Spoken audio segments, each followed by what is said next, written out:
What's good, everybody? Welcome back to another reaction with your host, the ignorant, eclectic, mad genius. Today we are checking out. I guess Starbucks got some stuff going on. Don't get me wrong. I'm not the biggest Starbucks guy. You know what I mean? I know it's that time of it's getting to that time of the year. You know what I mean, my favorite time of the year, fall. But for other people, it is the pumpkin spice latte time of the year. Yeah, let me know in the comments down below if you one of them individuals who love your pumpkin spice. It's okay. I'm not gonna judge you. But let me stop talking. Hit that like, hit that sub, tell a friend, man. And shout out to that boy Will. Is as how they're formulating your drinks and what type of ingredients are going in them. If not, you about to find out. But first, like it before you light it, hit the sub before you hit the bud, join the team before you hit the green, and don't forget to hype me up. Oh my god! A Starbucks retail employee was terminated by the company for revealing behind-the-scenes information regarding the ingredients of the brand's new beverage lineup. The employee disclosed that many of Starbucks' newly released drinks are not crafted solely with Why that shit look like Ivan Ooze, except for like it was purple. It's not purple, it's blue. Ugh. If you know what Ivan Ooze is, let me know down in the comments down below. fresh raw materials. A proprietary blended powder is added during preparation. This powder primarily contains common food ingredients such as gum arabic, maltodextrin, and xanthan gum. These ingredients serve to stabilize the texture of drinks, prevent liquid separation, create a creamier mouthfeel, guarantee uniform taste across servings, and boost beverage making efficiency in stores. Starbucks dismissed the employee right after they made these potential issues public. All components in the blended powder are approved food additives compliant with national food consumption standards. Even so, Starbucks has not proactively released detailed ingredient lists of its new drinks to customers, leading to insufficient ingredient transparency. Yeah, that is wild. Corporations can do anything in this country. They run the show, not the government. The corporations do. After watching this, people will still go to Starbucks. Laugh out loud. If Starbucks doesn't disclose this ingredient, that means it's not good for consumption. If an ingredient is good for consumption, they publish it in their ads to say they care about the customers, only provide healthy ingredients. If the person got fired for exposing this ingredient, it means they didn't want the public to know. Exactly. It ain't like giving up the 11 herbs and spices for the Kentucky Fried Chicken recipe because somebody won't, recreate it. Nah, it ain't that type of thing. This is, hey, this might kill you. We don't want you to know. Okay guys, so this is me and Lori. We're gonna be testing out the blending powder because as you guys know it's toxic.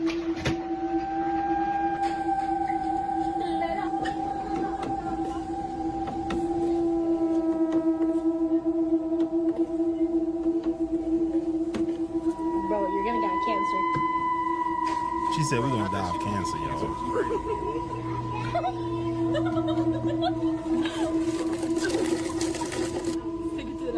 What the hell even is that? It's so bad.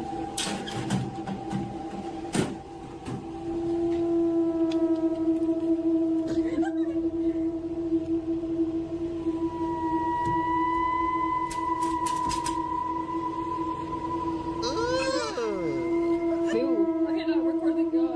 Guys, this is what y'all are eating whenever y'all get. Okay, guys, so That is gross. It just looked like goo. Looks like the stuff they used to use in the Nickelodeon videos without the green color. Yuck.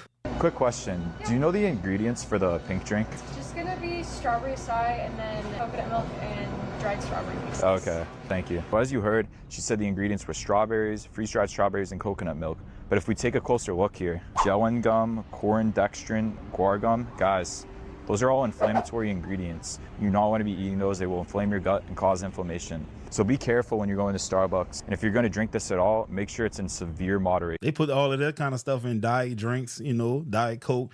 Man, chemicals are in everything at this point. Starbucks just changed your drink and didn't really tell you. I'm Irene, your mineral educator with Psychology Brain. It started on July 14th. Starbucks quietly rolled out something called blending powder. They put it in their lemonades. So if you've ordered any of those lemonades, like refreshers, you've had it, whether you knew it or not. So what's actually in it? Well, there's a list. I think it's easier for me if I just post something so you can read it, that if I pronounce it myself. That's it. Well, as you see, that's not coffee, that's not tea. It's basically a lab-made mix that they're adding to your drink. So the drink doesn't separate and it looks perfectly blended. So it stays looking great, so you can post pictures and post on Instagram. Now Starbucks says that the silica is food grade, which for the consumer, that's the least they can do, otherwise you would be poisoned. But you know, silica, it can be a concern if you breathe it. So those making the mixes can be affected by this. They also said that it's FDA approved, but just so you know, nowadays FDA approved doesn't mean that it's risk-free. So now it's their own baristas through their union saying that the powder, it's floating up in the air, and while they're just doing the mixes, obviously they're getting affected because this is a shift by shift thing. Like I said, being safe for your stomach doesn't mean that it's safe for your lungs. I'm just sharing this information. Now you know what you could be exposed to if you consume Starbucks products. You can make your own decisions. This is like your informed consent thing about this. If you're interested in things... Yeah, bro. The FDA don't mean nothing. And if it isn't FDA approved, it might actually work. I'm just saying, I look at all of these herbs and things that I see on Instagram that they're putting in front of me and they're never FDA approved. And now I'm starting to look at that kind of stuff in a different light. That might be what we need. Do it at your own risk, though. You know, Starbucks got busted by some employees. Let's pull it up. Okay guys, so this is me and Lori. We're going to be testing out the blending powder because as you guys know it's toxic.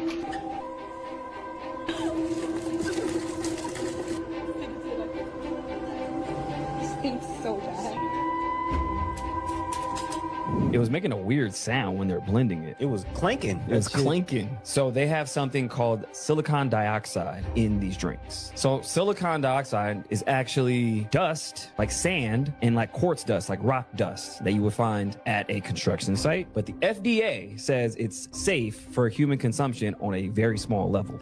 I wonder how much it costs Starbucks to get the FDA to say that. Then I was like, well, if that's true, you know how many recalls that they have? Because they say, oh, something's safe, and then later on, it's actually not safe. There was another recall on bacon. Let's pull it up. More than 12,000 pounds of Canadian bacon recalled after USDA issues grave alert. What did they say was wrong with the bacon, though? It says here, 12,000 pounds of pork product from Canada has been recalled after federal regulators slapped it with their highest risk alert. This is why I don't even mess with bacon in the first place. It has parasites. You're eating whatever the pig is eating. Did you see the spider inside of the fortune cookie at Panda Express? Oh, hell no. Wait, what? What? Y'all didn't catch this? I had to see if it was AI at first, and it's not AI. So I'm like, did they put that spider in there somehow? But it looks like it's air sealed. Yeah, it looks sealed. I don't know. But again, with all these recalls and what's in our food supply, these are trusted brands. We're talking about Starbucks. It's a multi-billion-dollar, multinational company, and they're putting silicon dioxide. Now, here's the thing. I did a video where I went to the market, and I showed people where they throw around the name organic, because they had this organic mac and cheese. And I looked at the box, picked it up, scanned it, and it says it has silicon dioxide. How is it that they have that in there, sand, dust, and it's organic? Unless they're taking it literal, like, yeah, rocks and sand can be organic. Shit, we're gonna scoop this dust up. I'm trying to understand this shit.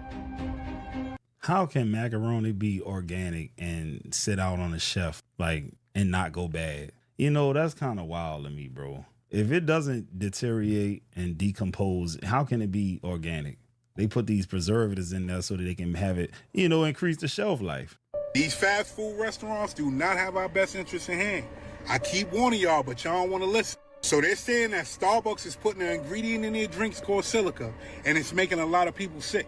You even have Starbucks workers making videos showing you this new blending powder, and they're saying it's toxic. But you don't believe me, right? To the Starbucks employees that are currently concerned about your blending powder, I just want to let you know that as a chemist and somebody who has worked in like safety related fields for a very long time, I'm thinking probably over 15 years at this point, I just want to let you know that I have had experience working with powders in large quantities like silicone dioxide, and what their response to you was not good.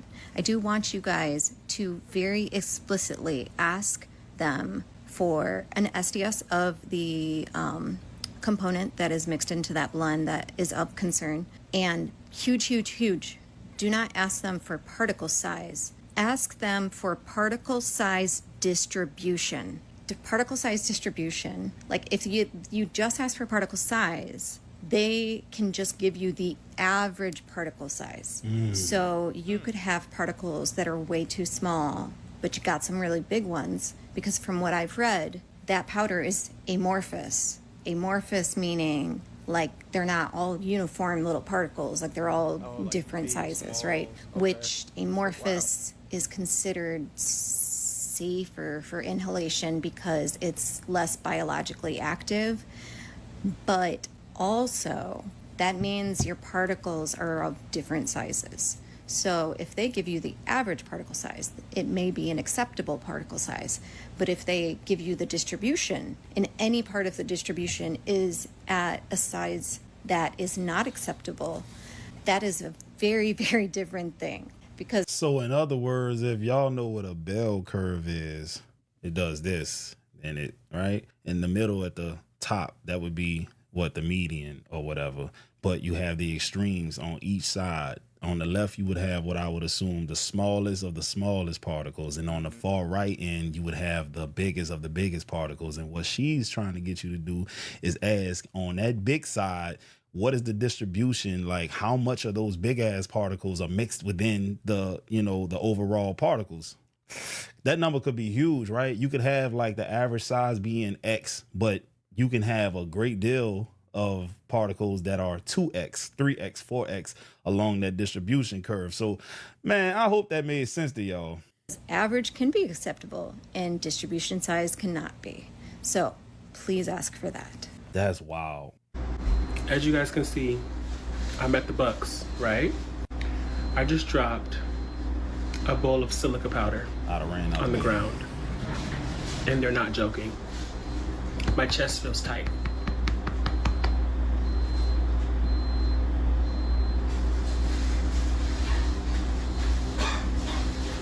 Get that shit out of here.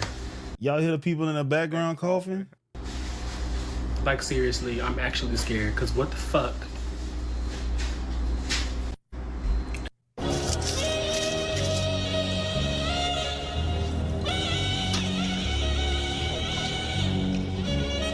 How it feels knowing Starbucks using the blending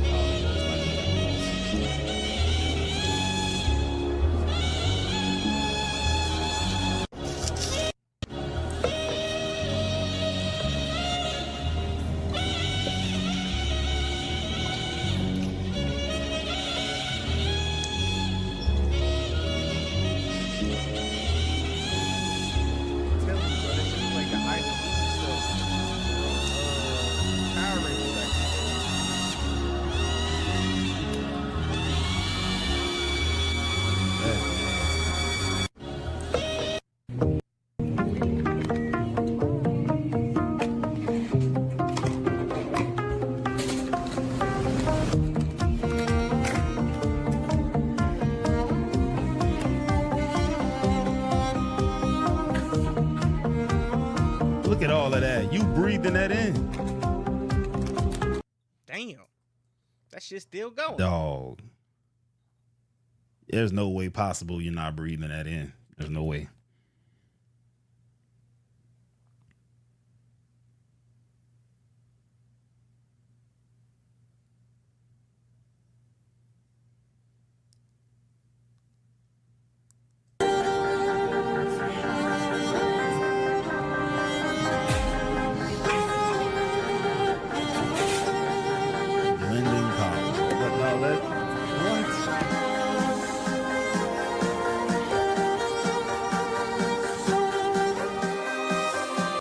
Y'all cooked if y'all been drinking Starbucks, man. Stick a fork in you, you're done.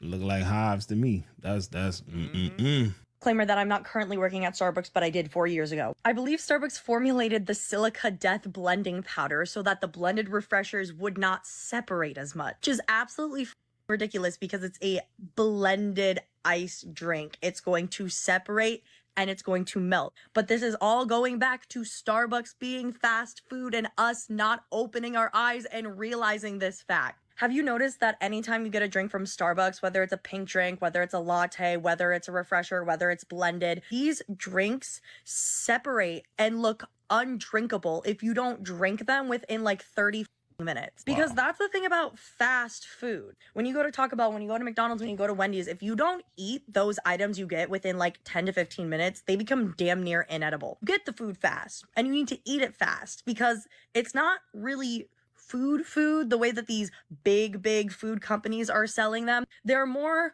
bioengineered food-like products, which is exactly why instead of using the sugar syrup water that Starbucks already had to make the blended refreshers and keep them somewhat together, they produced glass shard throat lung killing powder for their baristas to inhale while they make you your blended mango dragon fruit refresher. Would now be a good time to boycott, or are you gonna wait until they put arsenic in the drinks? So how does Starbucks respond to reports that baristas are feeling sick after using the new silica-based blending powder?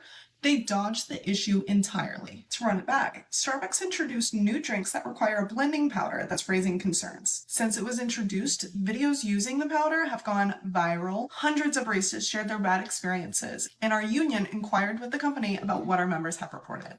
This week, Starbucks responded with a blog post on their website that is a whole 2 sentences long. The blog post is comically short and doesn't directly address any of our concerns. By its nature, the silica-based powder is near impossible to avoid inhaling when we're on shift. While they claim it's safe to use in food, they don't say a single word about whether it's safe to inhale. Here's what's really telling about this. Starbucks sent out an update to stores and avoided mentioning the coughing, the irritation, and even hives that baristas are experiencing and reporting. Instead, the company simply tells us to pour slower when handling it, with a cute message that says the powder gets messy. Mind you, we're also being told to make drinks in 4 minutes, and often dealing with understaffed stores where moving slower means delays and unhappy customers. So move slower, but also move faster. Make it make sense. What's really messy is the Starbucks executives who are focused on gimmicks and profits, not on listening to baristas about what our stores need to actually succeed. We're dealing with chaotic schedules, low pay that hasn't kept up with inflation, and benefits that are harder and harder to access. And once again, this message doesn't say anything about inhaling it. You'd think if it was safe to inhale, they would just say it. Starbucks' weak response. They can't just say it, bro. They're gonna be legally liable because they said it. They ain't that dumb. Is not it. Our union won't let this be swept under the rug.